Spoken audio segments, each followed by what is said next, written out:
Hi hello అందరికీ welcome back to our channel. చూస్తున్నారు కదా, ఇక్కడ ప్యాకెట్ చూపిస్తున్న PLK original instant idli mix అన్నమాట.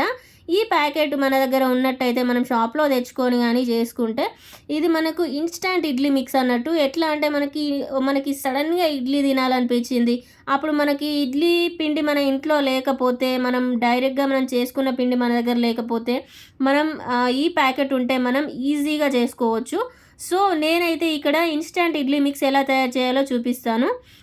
ఇన్స్టంట్గా ఇడ్లీ ఎలా ప్రిపేర్ చేసుకోవాలో చూపిస్తాను. సో చూడండి, ఈ ఇడ్లీ పిండిని మనం మొత్తం ఇందులోకి ఒక బౌల్లోకి వేసేసుకొని కొన్నిగా వాటర్ వేసుకుంటూ ఒకటే రొటేషన్లో మంచిగా మిక్స్ చేసుకోవాలి. ఎంత మిక్స్ చేసుకుంటే అంత బాగా వస్తాయి ఇడ్లీలు, అంత సాఫ్ట్గా వస్తాయి. కానీ మనం ఒకటే రొటేషన్లో మాత్రం ఖచ్చితంగా ఒకటే రొటేషన్లో మనం మిక్స్ చేసుకోవాలి ఈ ఇడ్లీ పిండి అనేది. సో ఇట్లా ఉండాలి, కన్సిస్టెన్సీ అయితే ఇట్లా ఉండాలి. సో చూస్తున్నారు కదా, ఇక నేను ఇడ్లీ పాత్రలోకి అయితే వేసేసాను అన్నమాట ఇడ్లీలు.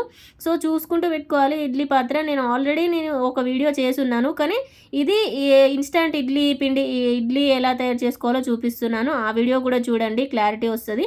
సో చూస్తున్నారు కదా, ఇడ్లీ పైన హోల్ ఉండాలన్నమాట. సో అట్లా మనం సెట్ చేసుకొని ఇంకా ఇడ్లీ పాత్రలోకి అయితే పెట్టేసుకోవాలి. ఇడ్లీ పాత్రలో వాటర్ వేసేసుకొని మంచిగా క్యాప్ అయితే పెట్టేసుకోవాలి. మనకిక నెక్స్ట్ విజిల్స్ వస్తూ ఉంటాయి. విజిల్స్ చూసుకుంటూ మనకి ఇడ్లీ అయిందా లేదా అని చూసుకోవాలి. సో చూస్తున్నారు కదా, ఇక్కడైతే పొగలు వస్తున్నాయి. నేనైతే ఇట్లా టెస్ట్ చేస్తా. ఇట్లా ఒక నైఫ్ కానీ స్పూన్ కానీ ఇట్లా ఇడ్లీలోకి ఇట్లా పెట్టినట్టయితే మనకి దానికి ఏమి అంటకుండా వచ్చిందనుకోండి, మనకి ఇడ్లీకి అయిపోయినట్టే. సో మనం నెక్స్ట్ మంచిగా అవి చల్లారిన తర్వాత మనం ప్లేట్లోకి తీసుకోవడమే, అంతే. సో ఇందులోకి వాటర్ వచ్చిండే, అవి నేను ఇంకా వంపేసిన సింక్లోకి. చూస్తున్నారు కదా, మనం అక్కడ పెట్టేసుకోవాలి. అన్నీ తీసి ఒక 1 minute or 2 minutes మంచి ఆరనివ్వాలి ఇడ్లీలు. ఎందుకంటే మనం డైరెక్ట్గా స్పూన్ తోటి తీసేసినట్టయితే మనకి ఇడ్లీ అనేది దానికి అతుక్కుపోతుంది. కొంచెమైనా ఇడ్లీ అతుక్కుంటుంది అన్నమాట. దానికి మనం ఆయిల్ పెట్టుకుంటాం కదా, ఆయిల్ పెట్టినా కానీ అతుక్కుంటుంది అనమాట. ఒక 2 minutes అట్లనే మంచిగా చల్లారదాకా వదిలేసినట్టయితే మనకి చాలా ఈజీగా వస్తాయి ఇడ్లీలు. సో చూస్తున్నారా, నేనైతే ఏదో తెలివిగా కాలుతుందని చెప్పి నైఫ్ తోటి తీస్తున్నా అన్నమాట, చాకుతోటి తీస్తున్నా. సో చూస్తున్నారా, ఇడ్లీలు అయితే మనకు చాలా అంటే చాలా సాఫ్ట్గా అయితే వచ్చేసినాయి. చూసారా, మనకి ఇక్కడ ఇడ్లీ పాత్రకు కూడా ఏ మాత్రం అంటుకోలేదు ఎక్కువ. సో మనం ఇక ఒక దానిలోకి ట్రాన్స్ఫర్ అయితే చేసేసుకున్నాం. ఇడ్లీలు అయితే మస్తు వచ్చినాయి, సూపర్గా వచ్చినాయి ఇడ్లీలు, చాలా సాఫ్ట్గా ఉన్నాయి. మనం నార్మల్గా ఇంట్లో ప్రిపేర్ చేసుకునే ఇడ్లీల కన్నా చాలా బాగున్నాయి. ఈ ప్యాకెట్ మీకు దగ్గర దొరికినట్టయితే పిఎల్కే ఇన్స్టాంట్ ఇడ్లీ మిక్స్ అనమాట. ఇదైతే చాలా బాగుంది, చాలా టేస్టీగా ఉంటుంది కూడా. మనకి ఎప్పుడు కావాలన్నా అప్పుడు మనం చేసుకోవచ్చు, ఇంట్లో ఈజీగా చేసుకోవచ్చు.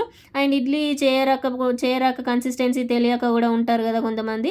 సో వాళ్ళకి ఇది చాలా బాగా యూజ్ అవుతుంది అనుకుంటున్నా. నేనైతే ఇట్లా చేసుకుంటా. సో చూస్తున్నారా, మంచిగా ఇడ్లీలు అయితే ఇంకా అన్ని ప్లేట్లోకి పెట్టేసుకొని తింటున్నాం అన్నమాట మేము. చట్నీ కూడా చేసుకోవచ్చు చాలా ఈజీగా, మన ఛానల్లో ఉంటుంది, చూసేయండి. అండ్ ఇన్స్టెంట్గా ఇడ్లీ లేదా మన ఇంట్లో ప్రిపేర్ చేసుకునే ఇడ్లీ కానీ చేసుకోవాలనుకుంటే మన ఛానల్లోనే ఆల్రెడీ నేను అప్లోడ్ చేసిన, చూడండి. ఇక్కడ చూస్తున్నారా, ఇడ్లీ అయితే ఎంత సాఫ్ట్ అంటే అంత సాఫ్ట్గా వచ్చింది. చాలా మెత్తగా, చాలా స్పాంజ్ టైప్లో ఉంది మనకి ఇడ్లీ అయితే. మీకు నచ్చినట్టయితే ఇట్లా చేసుకోండి, లేదంటే నార్మల్గా మన కన్సిస్టెన్సీ బట్టి అట్లా మనం ఇడ్లీ రవ్వ తెచ్చుకొని కూడా చేసుకోవచ్చు.